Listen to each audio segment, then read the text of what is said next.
ചിലക്കമ്മ ചിലക്കമ്മ ചീട്ടെടുക്കമ്മ.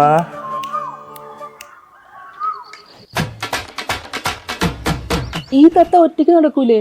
இல்லம்மா, இது பராலிஸ் வந்த தத்தா, ஒட்டுக்கு நடக்க முடியாது. இந்த சீட்டு தான் செல்ல குட்டி. இதார் இந்த கொண்டு வச்சு இது ஏடிஎம் கார்டு இல்லே? அல்ல, இது டிஜிட்டல் பகவான். உங்க மருமகனாக போன பையனுக்கு சிபில் ஸ்கோர் இல்லை, கிரெடிட் கார்டு கூட இல்லை. ஆனா இந்த கல்யாணம் நடக்க கூடாது. പക്ഷെ ഇക്കാര്യത്തെ വലിയ പ്രശ്നമാണോ? പ്രശ്നം താ, ഇല്ലെങ്കിൽ ഡിജിറ്റൽ ഭഗവാൻ കോപപ്പെടും. ഒരു നിമിഷം. ഹലോ, വലൈക്കും സ്ലാം. എന്തൊക്കെയുണ്ട്? നിന്നെ കൊണ്ട് ഈ കല്യാണം മുടക്കാൻ പറ്റുമെന്ന് തോന്നണില്ല ആശയ. എനിക്ക് കവലപ്പെടാതെ തമ്പി, വളരുക. ഞാൻ കാറ്ററിംഗ് പുറത്തിറങ്ങി കുറെ നേരമാണ് പറഞ്ഞിട്ട്. കല്യാണത്തിന് ആകെ ഒരാഴ്ച ബാക്കിയുള്ളൂ. എന്തെങ്കിലും ചെയ്യാണ്ടെങ്കിൽ ഇപ്പൊ ചെയ്യണം. നീ വിളിച്ചാൽ അവൾ ഇറങ്ങി വരുമോ?